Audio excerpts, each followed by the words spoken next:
Everything is stored in an upper world, where you want to call it heaven or God or the main computer, but still within our soul and our subconscious mind, as is written, it's written that is stored there also. That's how we can tap into it, to our soul and to our subconscious mind, where everything was from our past life. But if we need more, then we have to go to the upper realm. There is a heaven up above. Here can be heaven and hell. We have to reconcile the heaven down here.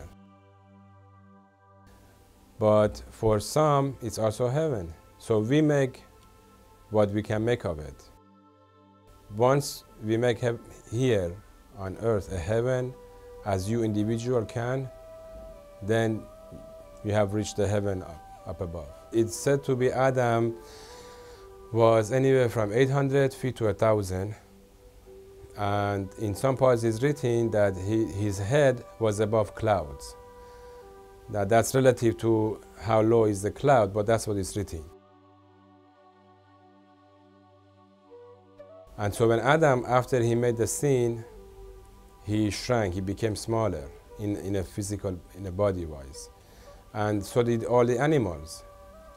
So all the dinosaurs, now we have them as lizards or alligator, because they shrank also because of Adam. When you know your past life, you want to correct and rectify your own mistakes. Once we accomplish our own personal goal and purpose, I would say purpose and mission, then we don't have to come back. Then that body becomes the soul. Always to ask a question, the heavenly question. Where did this come from? Is it from my past life? Why is it here? And why am I suffering, or why am I so fortunate? Especially if something misfortune happens and there is no explanation for it, it has to be from past life. Don't put fear into yourself. If there is anything going to happen, for sure God will not interfere with natural causes of the universe. God does not interfere with our free choice and with nature. And don't let fear dictate your life. Most likely, it could be from past life, most likely, or even this lifetime. But majority, 99%, everything is from past life. They are here for a reason, and the reason is for them to be closer to God and to overcome any negative behavior that they have. But the soul can be in a higher connection with God, with our being, and with others, and with the universe. That's how you can see your past life and other people's past life. So you need the soul, which is the energy to ignite what the body needs to do. And when we elevate the body, then the body becomes like the soul, which is energy. You can use your ego as part of your teachings in life. As you can say, is fire our friend or fire our enemy? We can tell the ego, just listen and see what the lesson is and see what he has to say. The message is from God. That's working with ego. And the ego, at that moment, we control the ego. We don't want to demolish the ego. We control the ego. So the ego becomes our friend.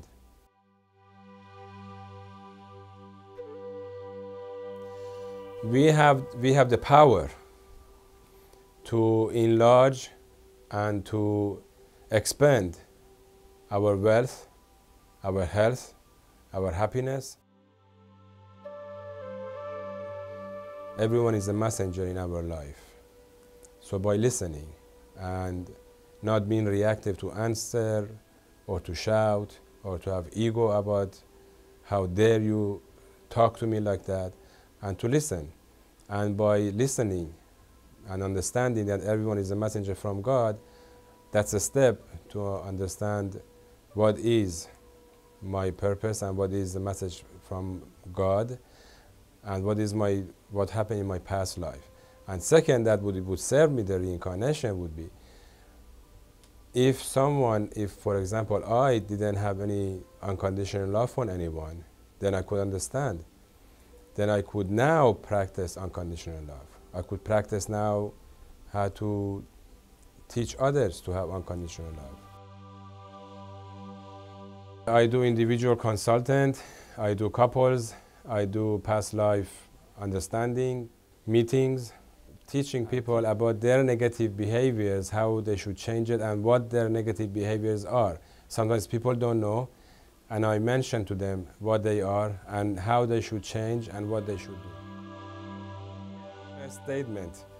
Yeah. Everything I'm saying now is in my book. Okay, ahí está. Toma. The Scorpio wanted to cross the lake, and he usually does, but at that time, because of the mountain, the snow melting, the river was raised.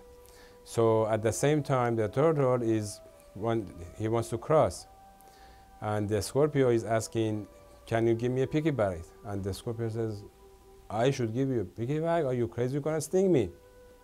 So no, how could I do that? I'm in the lake with you. I'm gonna drown. I'm not gonna do it. So the turtle thinks, he says, he's right. Okay, come on up. So they go in the middle of the journey, in the middle of the lake. The Scorpio does it. He stings the turtle, and as the turtle is going down, he says, "Why? Why did you do it?" And the Scorpio says, "Sorry, I couldn't help myself. It's my nature." So that, as a nature, we have to control. Which is negative, which is a killer, has to be controlled. And that and much more you have in my book.